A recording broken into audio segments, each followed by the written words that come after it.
The message for today are, as you see, what are the gates of hell? And who are the gatekeepers? I've been in the church all my life. I'm 52 years old.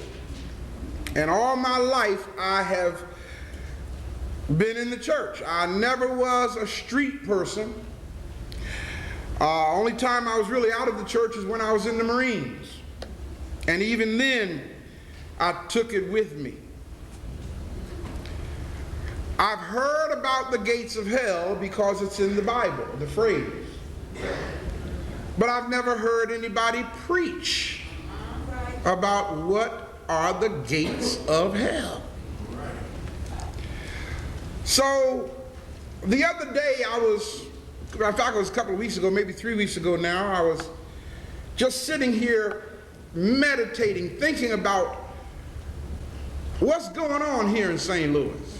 I was thinking about the environment of this place. I was thinking about the complacency here. I was thinking about the apathy here. I was thinking about the seemingly lack of oomph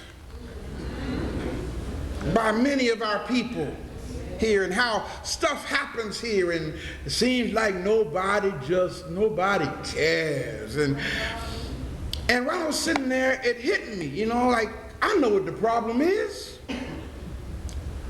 I'm in one of the gates of hell. Captain Muhammad will tell you. I said, man, it hit me today what the problem is. I am in one of the gates of hell, and it's okay. It helps me further understand why I'm here. There's a verse in the biblical text that describes the critical state of resistance and opposition that confronts not just this movement, any liberation movement. What does that mean? Understand, brothers and sisters, if people are not free, it's because something or someone put them in a condition of enslavement. You follow what I'm saying? That's not something that happens easily. It takes strategy, it takes planning, it takes money, it even takes blood to put a people into captivity. Then comes along a person or a movement or an act of God or a move of God to set people free from the enslavement that they have been put into. Well, the powers that be are going to all out retaliate against anything or anyone that would set free the people that they put in bondage. In this verse of the Bible, a metaphorical black nationalist revolutionary known as Jesus in the biblical text says the following. Now, before I go any further, why did I use the word metaphorical? Y'all know what a metaphor is, right? Okay, it's not literal, it's not historical, but it's put there for a lesson to be learned. In the biblical text, and do y'all know why I said black nationalist revolutionary? Okay, just think for a moment. Look at the geographical location of all the stuff that happened supposedly in the biblical text. It's not up in Italy. It's not in Germany. It's not in Russia. It's not up in the Netherlands. It's not up in Canada. It's in Northeast Africa. Even in the biblical perspective, that's the geographical location. Well, Brother Pastor, I did agree with you on that one there. Actually, it was in Canaan. So that I can help educate you. Canaan, what we now know today as Canaan and Palestine, was all Africa. It did not become Canaan or Palestine until the white man built the Suez Canal. Hello, somebody. You see, and now they really got us messed up, because even though they built the Suez Canal to try to disconnect it from Africa, they're actually telling people now that land masses in Africa is no longer Africa, it's now the Middle East. Look at the person next to you and say, wake up. Wake up. In this verse of Scripture in Matthew 16 and 18, it says these words, "Thou art Peter, and upon this rock I will build my church, and the gates of hell shall not prevail against it." How many of y'all heard that before? Yeah, come on, y'all, come on now. How many of y'all heard that? Let me ask that again. I'm sorry, y'all make you taking notes. I'm sorry, go ahead and take your notes. Okay, all right. "Upon this rock I will build my church, and the gates of hell shall not prevail against it." That's from the King James Version. Let's see how it reads from the Message version. "This is the rock on which I will put together my church." Now this is the deep part. A church so expansive with energy that not even the gates of hell will be able to keep it out. Yeah. So that you'll understand, let's look at an analysis of this situation so that we can see its meaning and application. Brothers and sisters, I could stand up here and lecture for 3 hours, and after I do all that talking, if you don't understand what I said, and if you cannot apply it to your life, I wasted 3 hours of your time. You follow what I'm saying? So let's look at this for meaning and application. Firstly, let's take a look at the so-called socio-political environment of that time. We're not talking the 20th century, even though, believe it or not, things have not changed much. And you'll see why in a minute. The people involved in this metaphor were under the rule of a Hellenistic way of life. Okay, Pastor, what is that? I told you we're going to school today, okay?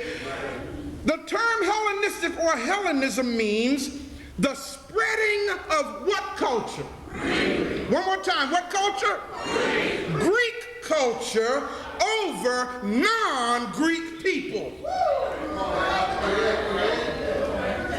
That's what Hellenism is. The spreading of Greek culture over non-Greek people. Are there any Greeks in the room? No, sir. Are you sure?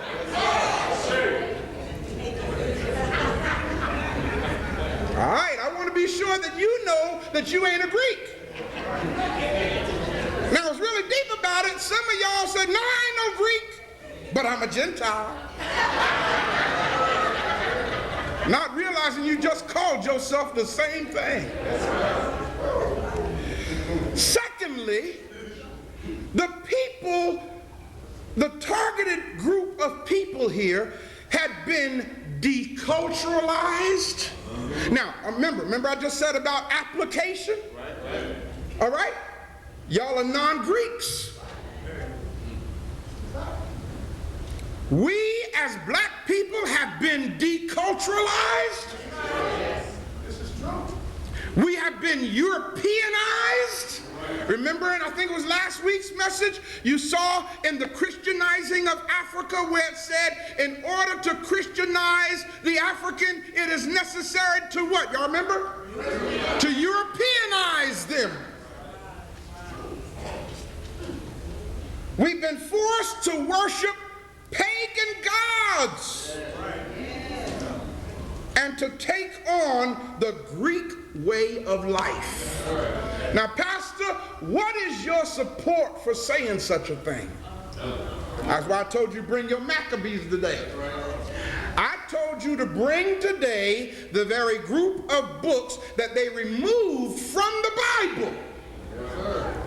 And the reason why they removed it from the Bible is so you won't know what you're getting ready to read right now. I got to set you free, people.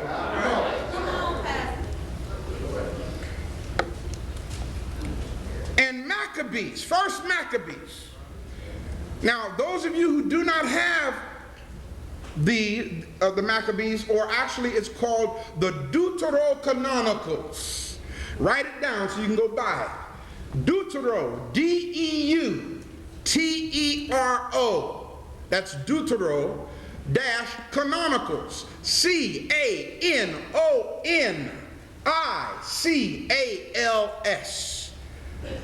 That is the theological term, the Deuterocanonicals.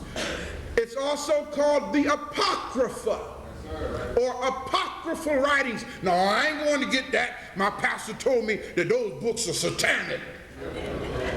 What better way to keep you from the truth than to tell you that it's evil? Y'all hear what I'm saying?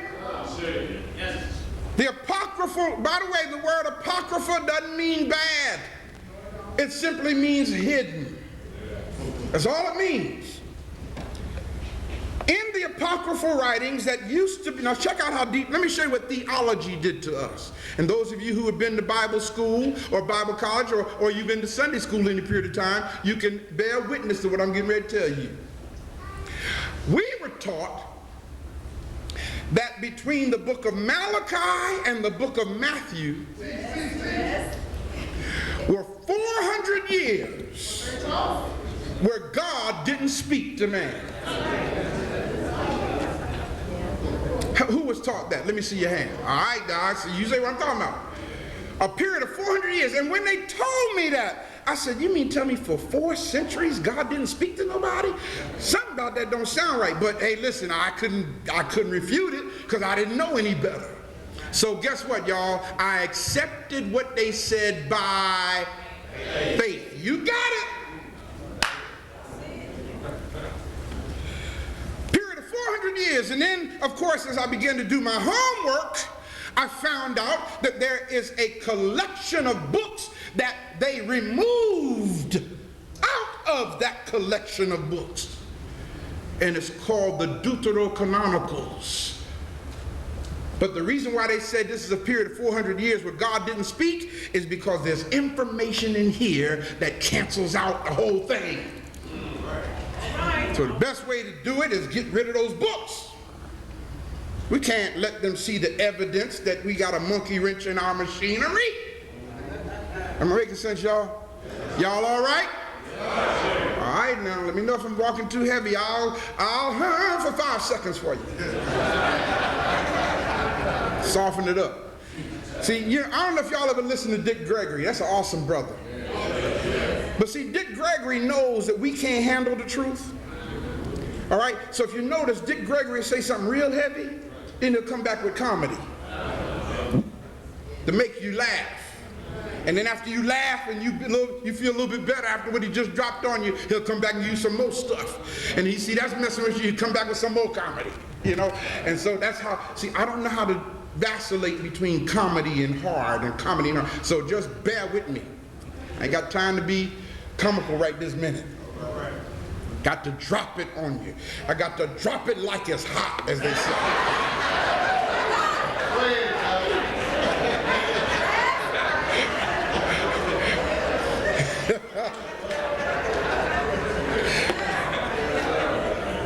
Maccabees, the first chapter, and And I'm going to read very quickly through this for the sake of time, because this is a lot of the text of the Maccabees.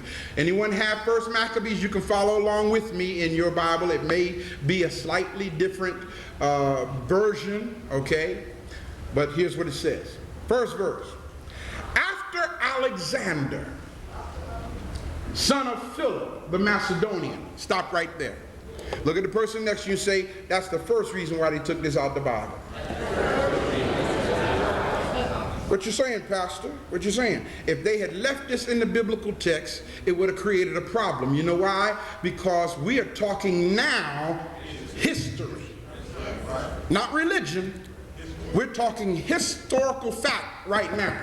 See, and this is the only passage of the collection of the biblical text that can be ruled as historical fact. Alexander and a few others that we talk about, Darius and Antiochus Epiphanes and Jason and Onias, all of these people actually existed. So that's a monkey wrench in the machinery, because nobody else in the biblical text historically existed. So it doesn't match. So they had to remove this from the biblical text. How many of y'all seen the movie Alexander? They've been playing that thing like crazy too. All right. After Alexander, son of Philip the Macedonian, who came from the land of Kittim, had defeated Darius, king of the Persians and the Medes, he succeeded him as king. Second verse. He fought many battles, conquered strongholds, and put to death the kings of the earth. Third verse.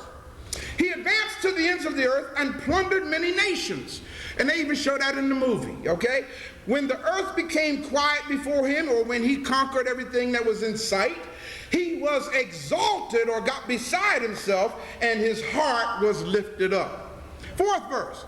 He gathered a very strong army and ruled over countries, nations, and princes, and they became tributary to him. Fifth verse.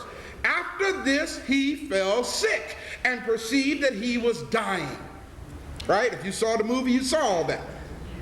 Sixth verse. So he summoned his most honored officers who had been brought up with him from youth, and divided his kingdom among them while he was still alive. Seventh verse. And after Alexander had reigned 12 years, he died. Eighth verse. Then his officers began to rule, each in his own place. Ninth verse. They all put on crowns after his death, and so did their sons after them for many years. Now check out this part, y'all. And they caused many evils on the earth. This is history I'm reading now. 10th verse. From them came forth a sinful root. Everybody say Antiochus Epiphanes. Remember that name. Son of Antiochus the king. He had been a hostage in Rome. He began to reign in the 137th year of the kingdom of the Greeks, which we say is somewhere around, that's what CA circa stands for, 195 BCE.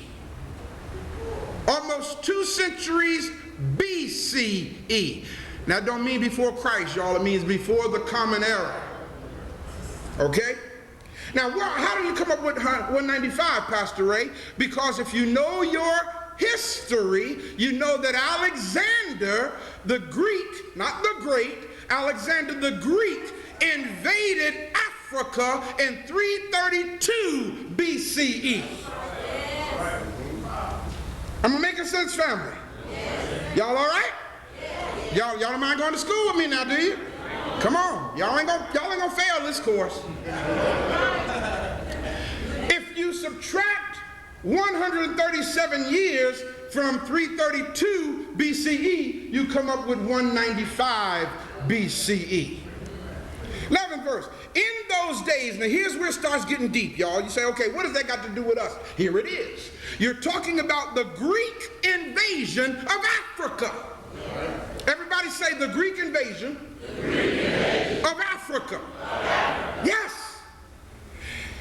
Now, here you got this dude, almost 2 centuries later,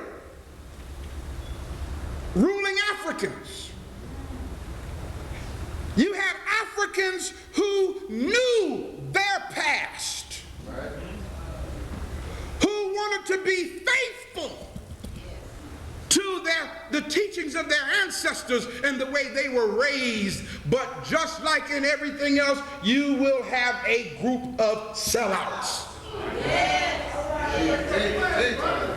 It says, in those days, lawless men came forth from Israel. Now, why did I put Africa there? In the text it says Israel, and that's because this was written by Jews. Because if you get my lecture on the illegitimacy of a people called the Jews, you'll see that before the 6th century AD, there were no Jews.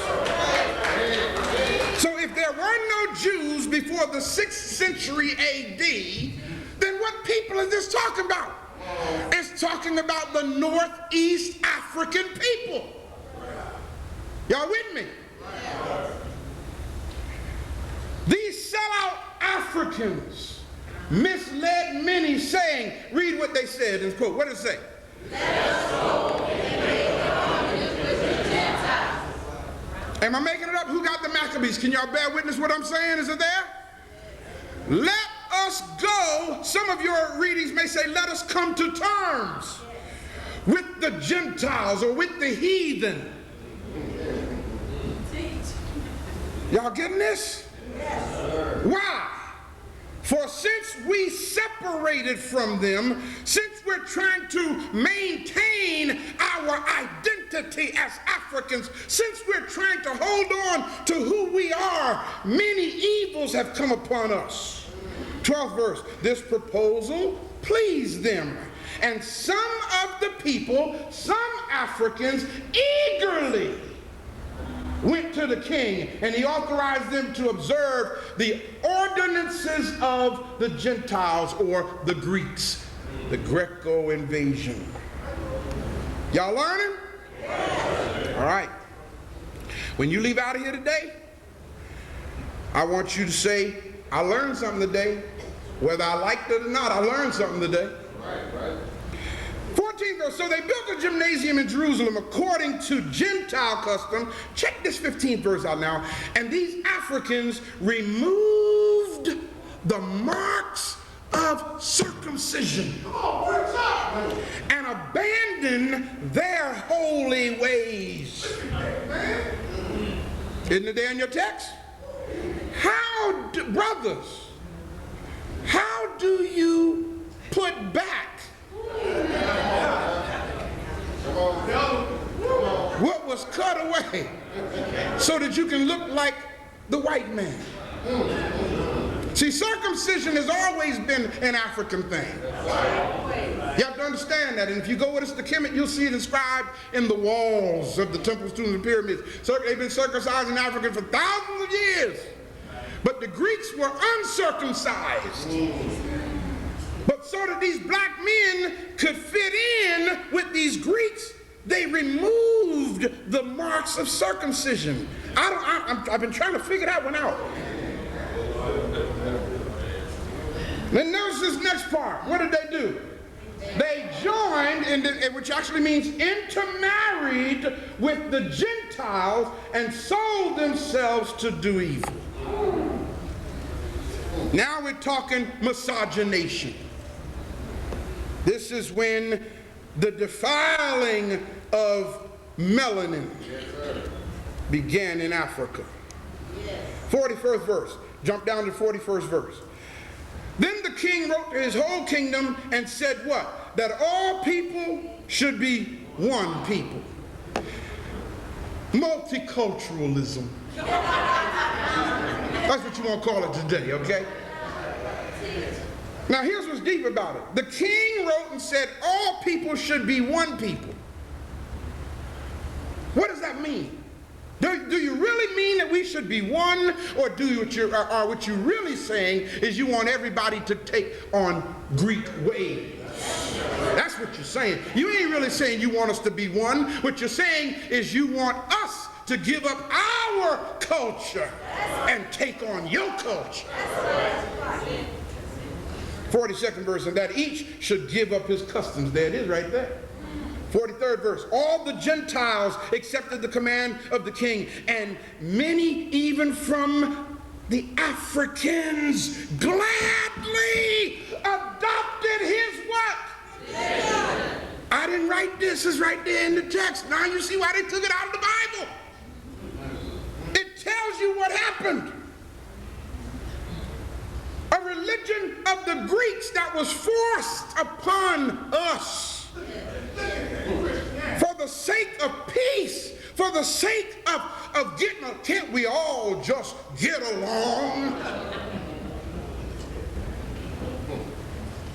They sacrificed to idols and profaned the Sabbath. 44th verse. And the king sent letters by messengers to Jerusalem and the cities of Judah. He directed them to follow customs that were strange to them. 48th verse. They were to make themselves abominable or ritually unclean, your text might say, by every unclean and profane. Everything unclean and profane. Notice, why were they to do this? 49th verse, what does it say? So that they would forget the law and change all the ordinances. How many of us have forgotten? And you know why we've forgotten? Because we were born into a lie. You never knew the truth in the first place. Now here's what I love about Africans. When you hear the truth, your genetic memory banks say, yeah, that's it. Even though you don't theologically agree with it, something inside you says, something about that sounds right.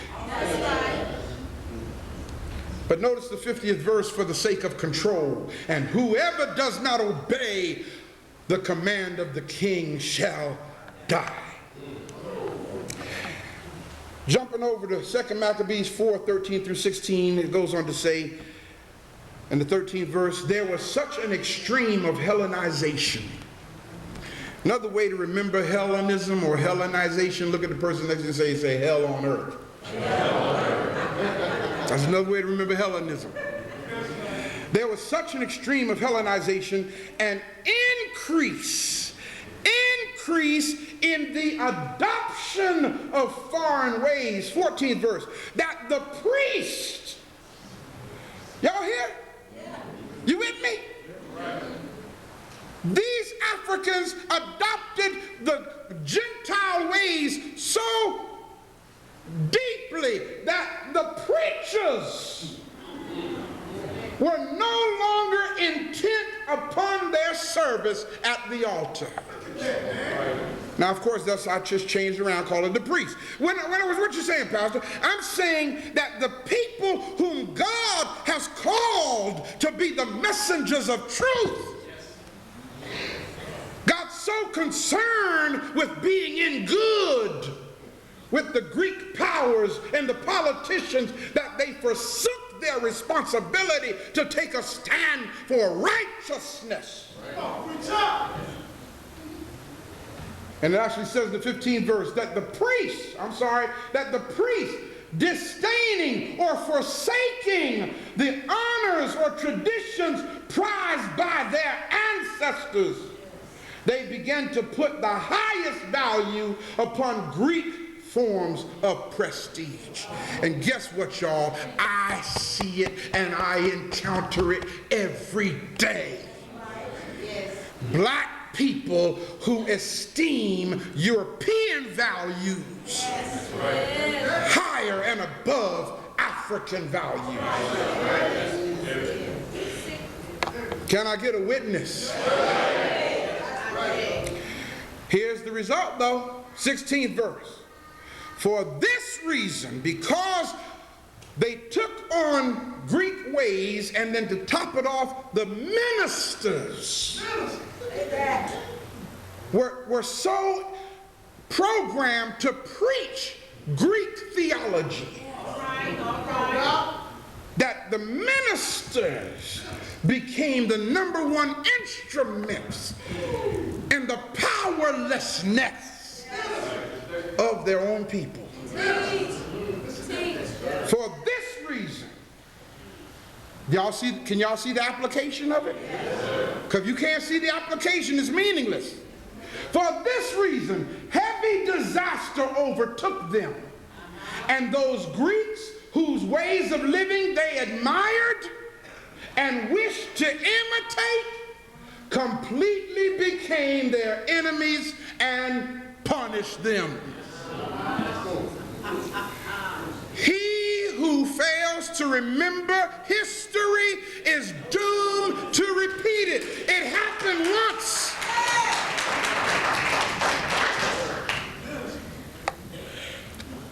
You better wake up. These people lived in this condition for more than 10 generations. How long? 10. For more than 10 generations. Now, so, Pastor, what does that mean? It means that generation number 1, who first began to experience this Greek invasion, they resisted it. Generation number 2 resisted it.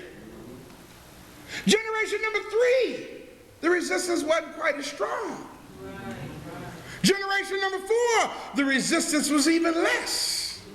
By the time it got to generation number 7 and 8, there was no resistance to the Greek way of life at all.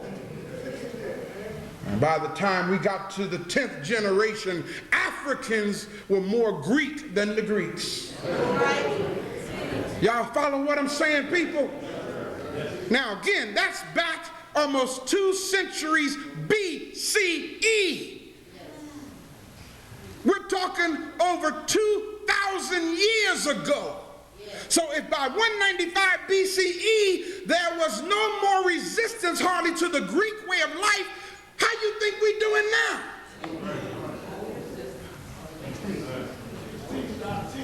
So the reigning generation of the people of that time thought that the way things were was the way things were supposed to be. They had acclimated themselves into a culture that was, what is that word, y'all?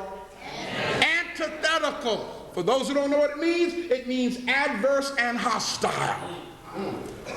Antithetical to their own culture. This resulted in extreme degradation and self-destruction. Here's why we're in the shape we're in, folk. Am I making sense, people? I'm trying to get you to see this with every ounce of blood and energy that I have. Occasionally, now here's the deep thing, occasionally, because of the trust that the Greco-Roman government placed in certain ones or certain Africans, those who demonstrated loyalty to their oppressor, a few of the oppressed would escalate up the political ladder by appointment.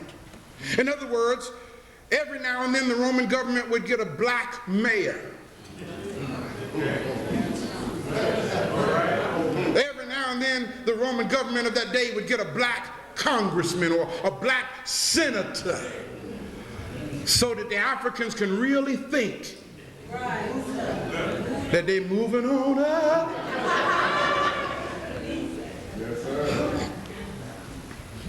It blows my mind how the city council of our major cities today are almost 90% African.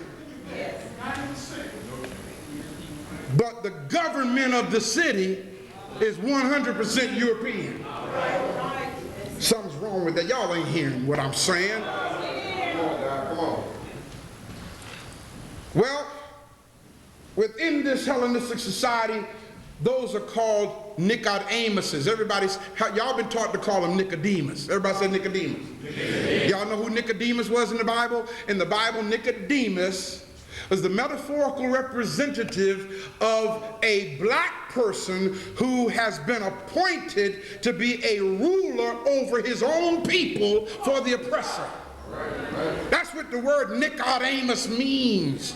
It means a ruler of the people for the oppressor. And if you look in the Bible, it says there was a man named Nicodemus, a ruler of the people, who came to Jesus by night. By night, punk.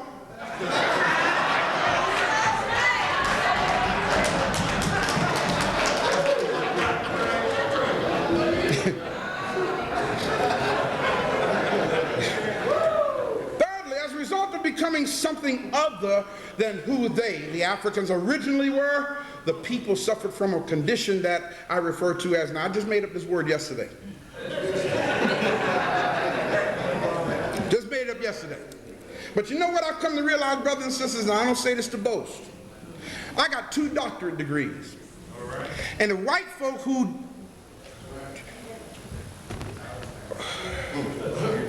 just got out of high school can put a dictionary together, call it Webster's, and it becomes your vernacular of communication. Then this black man who has their requirements in academia ought to be able to put together a word. Y'all hear what I'm saying? So I made up this word. I didn't really make it up. I put it together from 2 words. I refer to this as Necromapneumatosis. Necromapneumatosis. Everybody said necromapneumatosis. Anytime next time you go to a church where they're trying to make you speak in tongues, just stand there and say necromapneumatosis.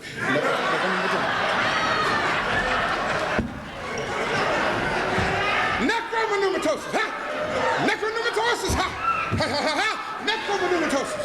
Okay? I guarantee you'll get away with it.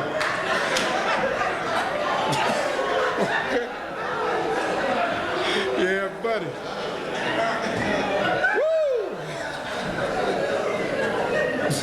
Even if you don't get it quite right, it'll pass, I'm telling you.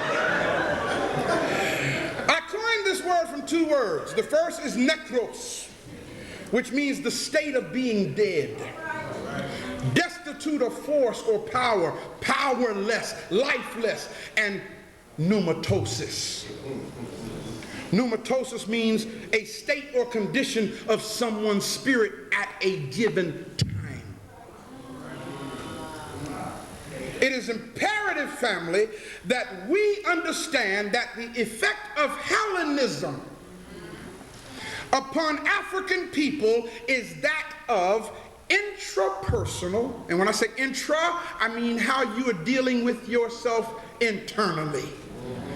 Some of us are so intrapersonally messed up that the world around us is messed up from our perspective. Everybody, people who are having an intrapersonal problem, look around and everybody, look at everybody's suspect.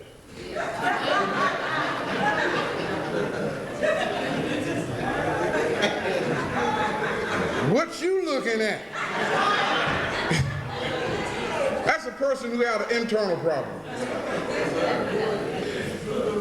Domestic and political mayhem, resulting in a chaotic social environment characterized by disorder.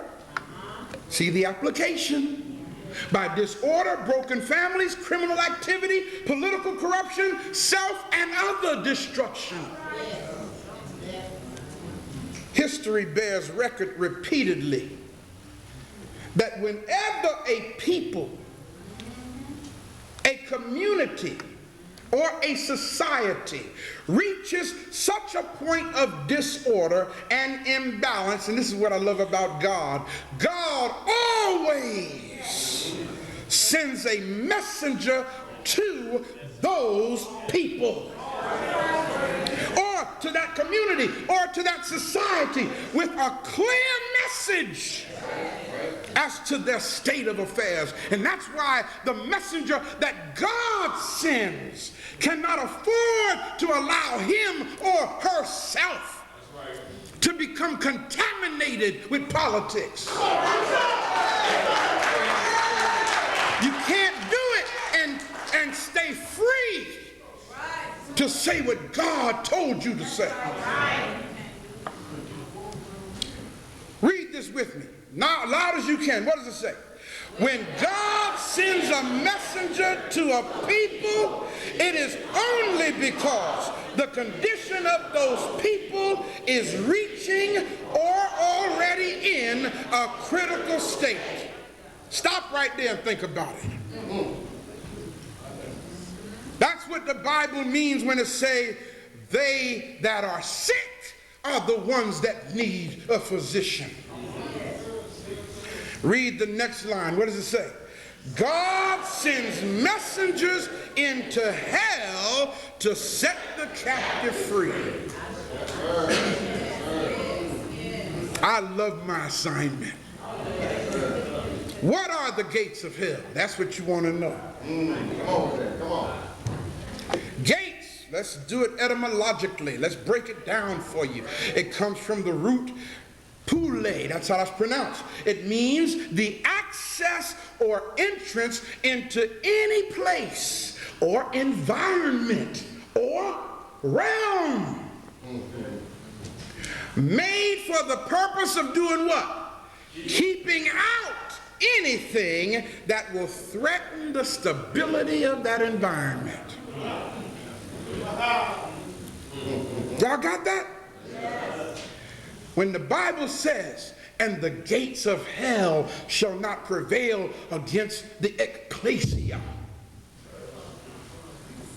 We've all been raised to think that that means that the messengers and the demons of hell are going to attack the church. That's how we've heard it, isn't it? Hell, from Hades, means the place of the dead. I'm reminded of the Sixth Sense now. I see dead people. Only thing is, they don't know they're dead. That's the heaviest line in that movie, man. Who are the gatekeepers? Come on now. The gatekeepers are those who are charged with the responsibility of guarding the gates from penetration by those who would threaten the place that the gates were set up to protect. Well, Pastor Still, who is that? They are to see to it that no one and nothing enters into or passes through those gates. Therefore, guess y'all thought I was going to say somebody's name, didn't you? Anyone who would protect and defend the lie is a gatekeeper. Anyone who would protect and defend a program that was given to us by the oppressor to keep us in hell is a gatekeeper. Anyone who would protect and defend and ward off those who are trying to set our people free from the realm that they're maintained in the necromantic state are the gatekeepers. Now I'm going to drop something heavy on you. Gatekeeper might be your mama.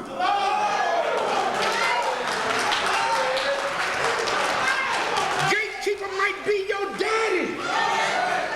A gatekeeper might be your best friend. A gatekeeper might be your pastor. If they are defending the lie, y'all hear me? I got some people I love dearly, but they're gatekeepers of the gates of hell. Doesn't mean I love them any less. It means I understand my assignment more. Don't mean we can't be friends. Just understand, I'm going to try to get you fired. That's all. Most of the times when ministers refer to Matthew 16:18, they misappropriate its meaning and make it say, see, that's what's deep.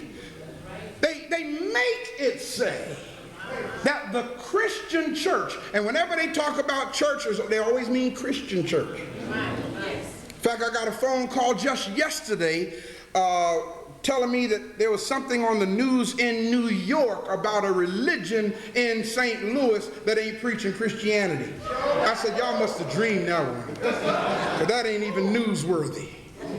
You know? the Christian church will never be overcome by Satan or evil. That's not what that verse says.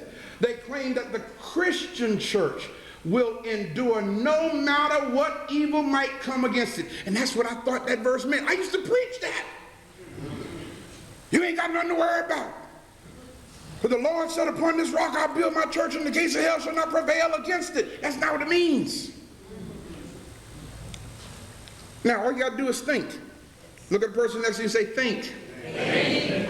Just a little bit of critical thinking will reveal to you that this verse could not mean that, because number one, there was no Christian church at that time. Look at the person next to you and say, the Jesus of the Bible wasn't a Christian. Now, I don't mean to be offensive today. Please understand that.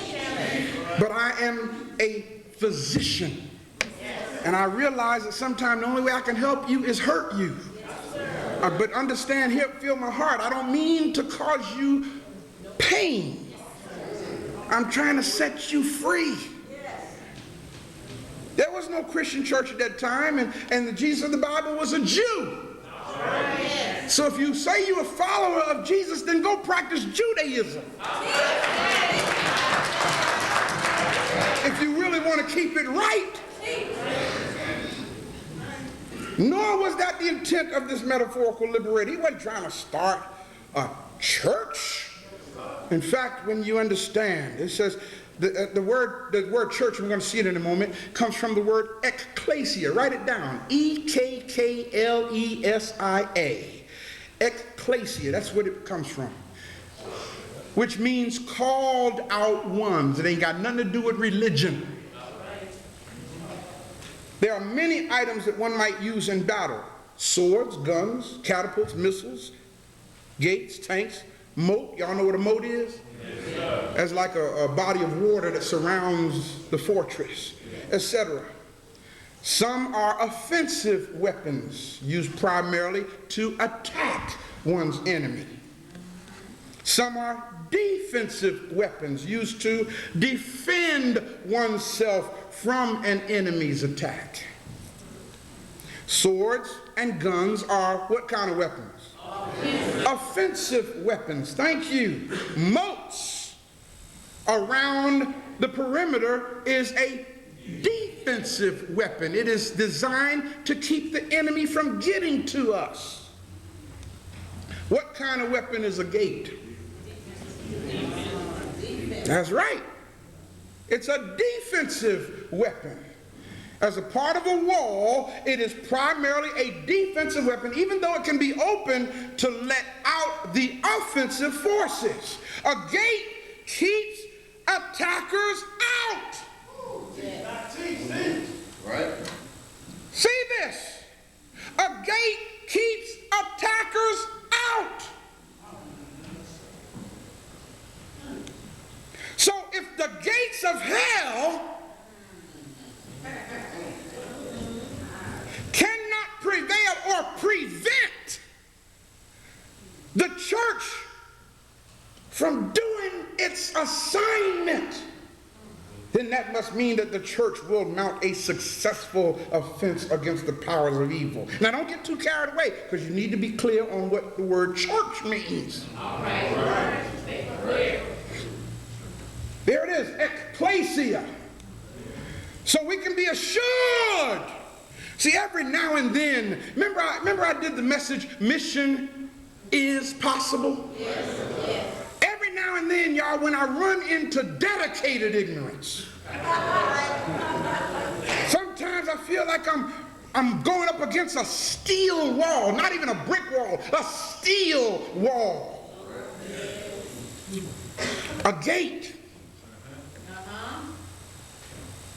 But ecclesia, those who have been called out for a particular purpose or a movement, will prevail over all adverse circumstances.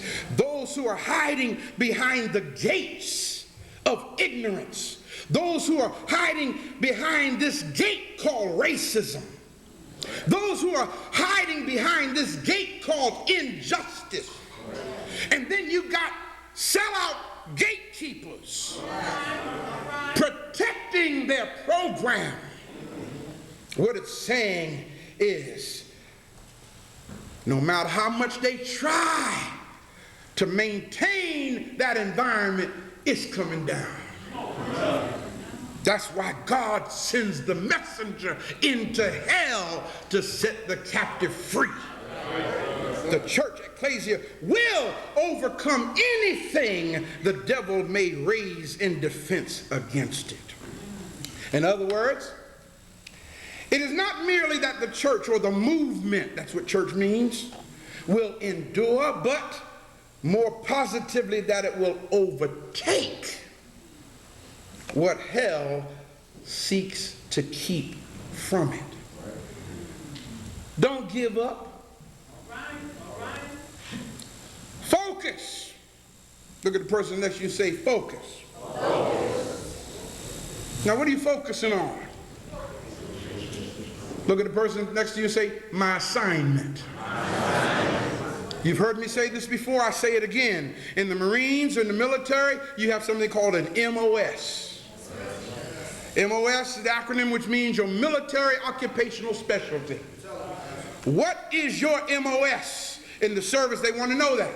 You got to know what your MOS is, because if your MOS is to be infantry, you ain't got no business in the kitchen. And if your MOS is being a cook, you sure ain't got no business on the battlefield. You follow what I'm saying?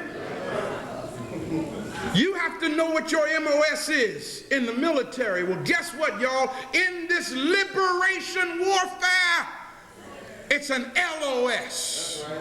And y'all need to start asking each other when you greet each other, what's your LOS? If you ask somebody what their LOS is, meaning what is your liberation occupational specialty, it'll help us to stay focused. So when folk pick up the phone and call you, hey child,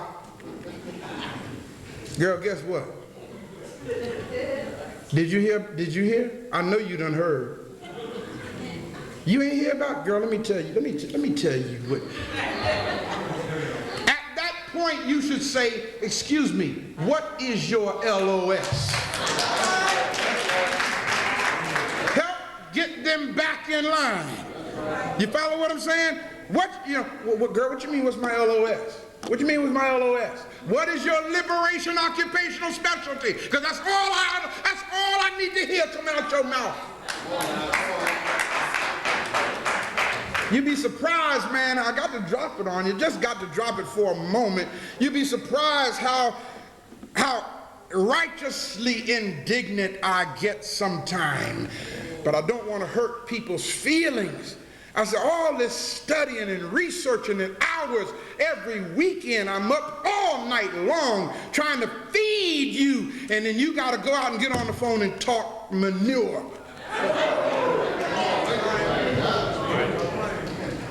I'm trying to be nice. You are hurting the movement.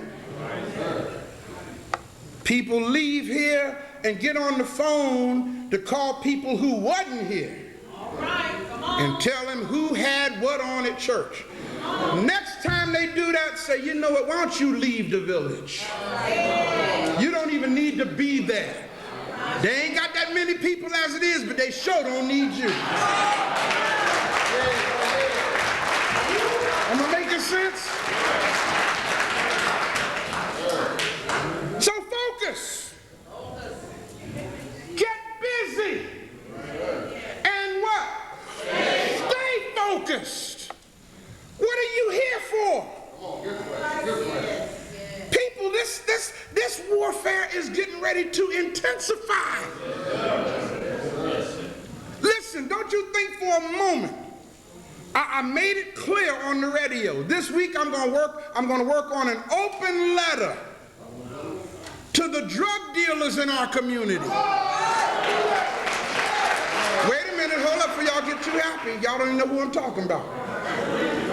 I ain't talking about chemical drugs.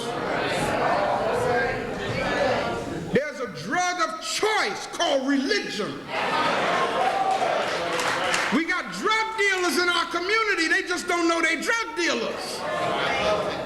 Anytime you go to follow this, y'all. Anytime you go to church, I don't know what you come to do.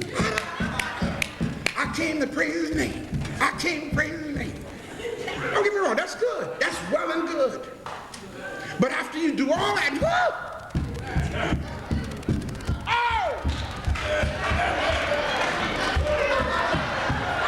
after you do all that and leave, and you just as ignorant as you were before you came through the door, you just got a fix. That's all you got.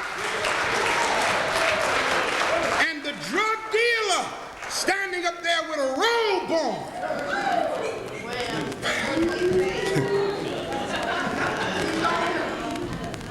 It's time for it to stop, people. And I have an urgency about it. It's time for it to stop.